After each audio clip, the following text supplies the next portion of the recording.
All right, everyone, welcome back into another NFL DFS video. Going to be touching on the top showdown plays here for this Sunday Night Football matchup between the Chicago Bears and the LA Chargers. Now, we go ahead and look at this game. We are going to see that the Bears are going to be 9.5 point underdogs on average. You know, it depends on which site you're looking at.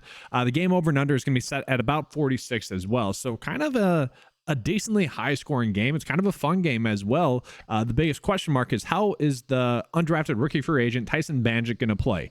He has looked super impressive thus far. I don't want to give this hot take, but I will. He's been better for that offense than Justin Fields has in terms of winning football play. He's doing what the coaching staff would like Fields to do. And maybe that's something where once Fields comes back, he'll realize that. And what I mean by that is you just see Tyson Bagent being more decisive. He's been kind of accurate as well.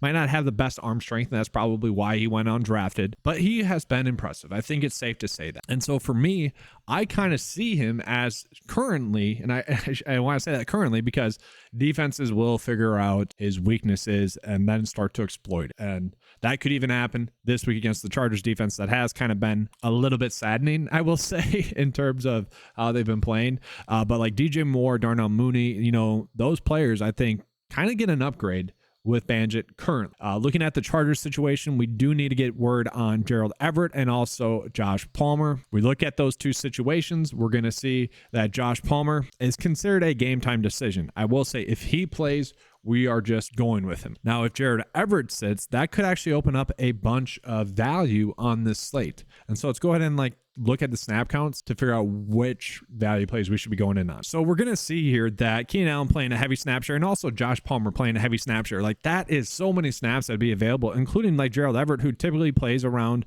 50 to 70% of the snaps. If one of those two sits, that's going to open up a lot of snaps. And so the easy play would be Darnell Parham there, the tight end, but don't be shocked if Stone Smart gets some work as well if Gerald Everett sits. And even if he doesn't sit and he's just limited Gerald Everett, those two players would be interesting value plays for showdown purposes. If you want to plug them in to close out your build because you like the rest of your builds because you're trying to fit the studs in, Justin Herbert, Austin Eckler, Keenan Allen, and then DJ Moore. If you're trying to fit in those four, we maybe are just tossing one of those two, trying to get lucky with a touchdown there, which easily could happen kind of in this offense as well. Josh Kelly, he's frustrating, isn't he? When we need him to do well, he kind of struggled, and in the games in which Eckler's been back, he's looked really good. It's a weird thing with him. But the easy play, the play everyone would be rolling with, I think would be Johnston there, the rookie receiver. Now, it's a weird situation where Justin Herbert wasn't looking his way, and going back and watching film, Johnston was actually open a decent amount of the time. So there seems to be a lack of trust there, and it makes sense after he's, had some drops, especially in the end zone and whatnot. So I get that. But when we look in the pricing for the Chargers, if some of those players are out, we got so much value and it'd be difficult.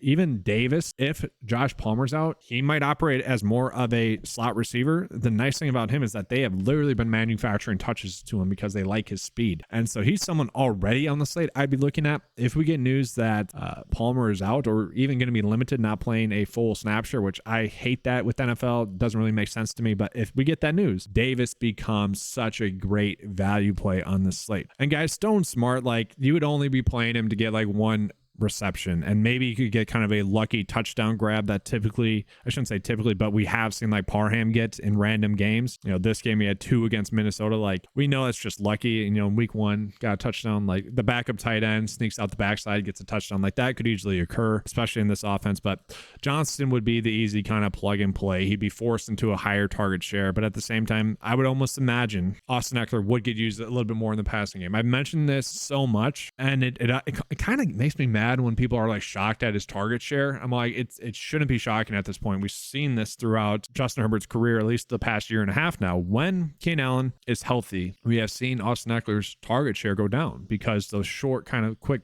passes are going to Keenan Allen because he's open rather than having to wait a little bit longer to dump it off to Austin Eckler. Now, I will say with Josh Palmer out, we could actually see that target share go up. So that's also a news item. So he would get a boost as well, I think, in the passing game if we get news that Palmer's out. Now, Palmer's active. He's probably the best value that we're getting on the slate at 7K. You could play him in the captain spot as well. We saw him really he's looked great. He really has. Should have had a bigger game. In this game, we saw so many big plays get called back. He should have had 100 receiving yards, probably 3 more catches in that game. And then we saw that come to fruition against KC. So he would become one of the better plays if he is active. And looking at his ownership, like he'd be undervalued as well. For me, it's simple. You do want to play Justin Herbert. You do want to play Keenan Allen. It's just whether or not you want to play them in the captain spot. But those two are going to be plug and plays for me right now, as is Austin Eckler. And we're probably going to be playing one of the values that I already mentioned. For now, I'm going to toss in Davis. Looking at Chicago, the tough part for me is that I kind of like the Chicago players as well. Like DJ Moore is going to be easy play to fit into your builds. Like I said, I think he gets a little bit of a bump with Banjit there. Like we look at this game against Washington. Why did he have such a big game? Because he was wide open on one of the touchdowns, and because the Washington defenders on short kind of comeback routes were trying to jump the pass, and they failed. And then DJ Moore, with his talent, was able to bust those plays open for huge plays. It didn't really matter who was at quarterback for those plays. I mean, sure, if you throw it to the inside, the cornerback probably picks it off. I don't want to take that away from Field. And against Denver, that was a pretty good game. Don't get me wrong. But we saw like DJ Moore in the second half against Minnesota instantly get targeted pretty heavily. And we saw that last week against Las Vegas, who up until that point had been pretty good against opposing receivers. Now, the thing with DJ Moore is we need him to bust open those big plays again. That was it was a little bit fluky against Washington. Like Washington just didn't show up that game, but I think we can trust the targets to be there. And for me, I don't think it's a coincidence that Darnell Mooney had one of his better games with Banjit in there. You got Tyler Scott, who's also a very intriguing value play, guys. Tyler Scott was one of my favorite rookie receivers in terms of like value on the draft board. And we have seen that thus far. He looked really impressive against the Raiders. Now he didn't get too much work, but in the work that he did, it was impressive. Had a nice sideline catch in that game. I'll show you guys the snap counts. Like Tyler Scott had 56. And so if you have salary left over and let's say Palmer is active and Everett is active, Tyler Scott would then become the best value on the board because that is simply too cheap. Cole Kmet is playing a heavy snap share. Wouldn't be surprising to see him have a good game.